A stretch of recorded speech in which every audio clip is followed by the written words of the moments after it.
de nous offrir l'occasion de parler de la solution automatique de marquage des produits de consommation, qui est une réforme qui a été engagée par le gouvernement, dont la mise en œuvre a été faite le 1er septembre 2020. Donc je peux dire aujourd'hui qu'il y a 4 années que la solution automatisée de marquage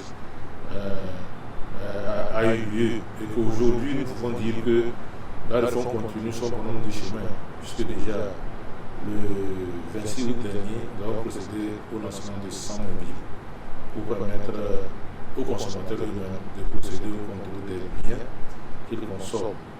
Voilà. Qu'est-ce que c'est que la solution automatisée de marquage?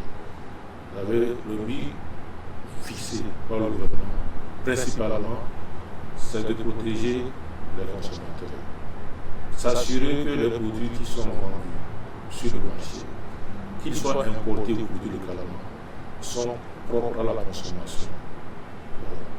Vous allez me demander comment le sera. Parce que le marquage n'est pas juste une question d'apposer une vignette sur un produit. Pour ce qui concerne les produits qui sont fabriqués au niveau des usines, c'est le marquage en série qui est effectué. Cela fait que depuis l'usine, dès qu'une canette ou une bouteille de boisson est effectivement prête pour être mise à la consommation, elle est assujettie à ce marquage fiscal et le marquage fiscal est référencé au niveau du serveur. Ça fait que le produit est identifié par rapport à son producteur.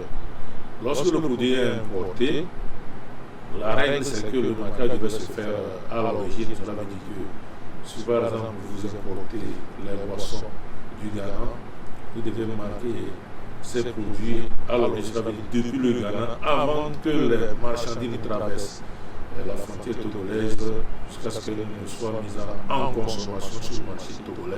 Il va falloir que ces produits soient marqués à l'origine. Automatiquement aussi, avant que l'importateur ne commande ces marchandises, il est obligé d'acheter les vignettes au niveau de notre partenaire SIPA pour les envoyer à son fournisseur qui procède aussi au marquage en série, en usine, avant maintenant de faire l'embarquement pour acheminer les marchandises sur le territoire national. Il va sans dire que lorsque un consommateur consomme un produit et supposons qu'il y a un problème, un trouble de santé, automatiquement nous saurons l'importateur d'origine de ce produit. Et si c'est à la production, ça va faciliter rapidement de sortir ces produits du marché togolais afin de protéger les consommateurs. Il y a aussi un rôle économique que le marquage fiscal aussi joue. Comme vous le savez, le taux de s'engager dans la digitalisation de son économie. Le marquage fiscal aussi participe à cela. Ça permet d'identifier aussi et aussi bien les importateurs qui sont des petits opérateurs économiques et les produits aussi qui sont des opérations qui peuvent être assujettis aux impôts, taxes notamment, les droits d'assises et la taxe sur la valeur ajoutée.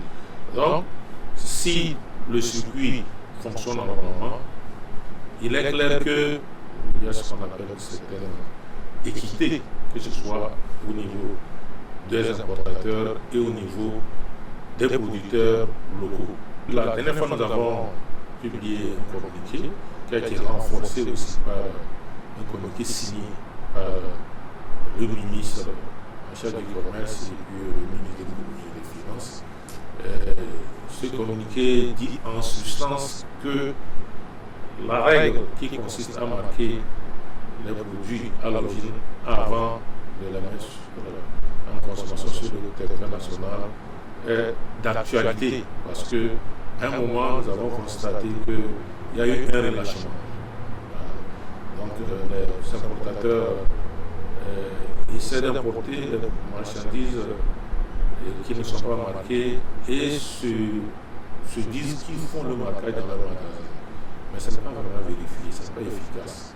Il y a eu vraiment un laisser-aller à telle enseigne que nous avons constaté qu'il y a eu une concurrence déloyale.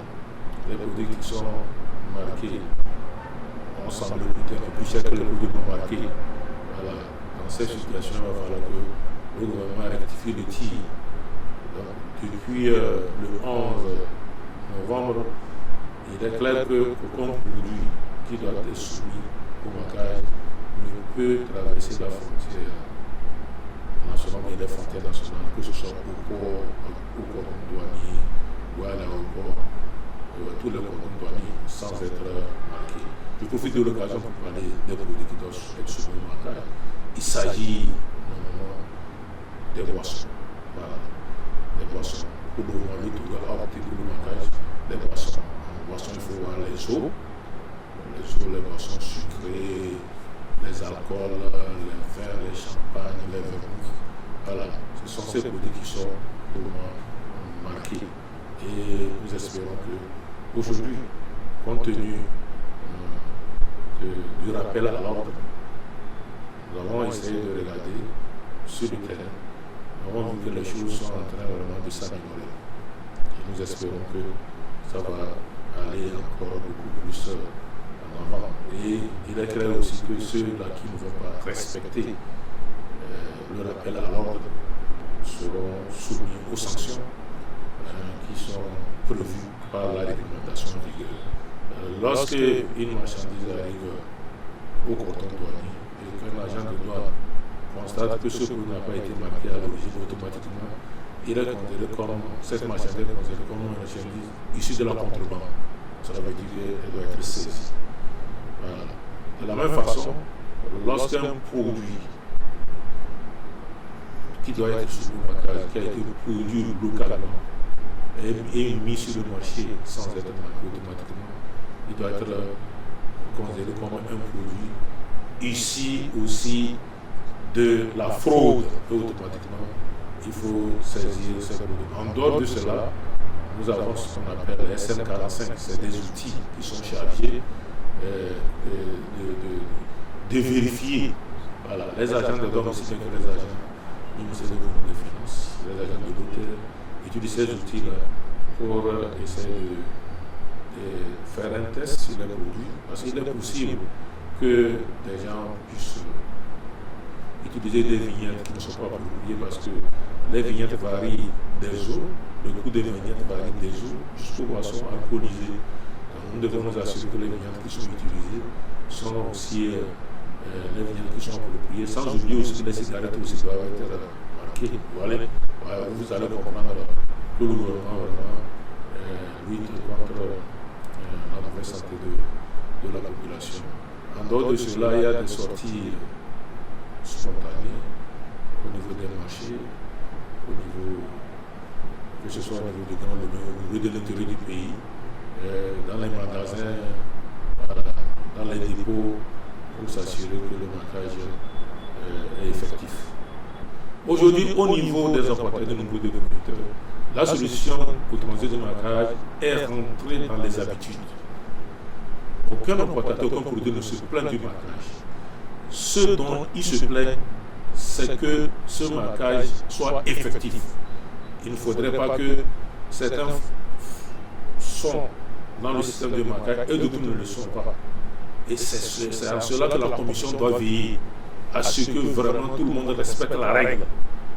Je répète encore que je voudrais profiter de l'occasion, au nom des membres de la Commission, dans mon personnel, remercier et féliciter les importateurs et les producteurs qui ont compris le message du gouvernement avec cette son excellence, M. Forceau qui vraiment a mis en place la solution d'automaticité de marquage.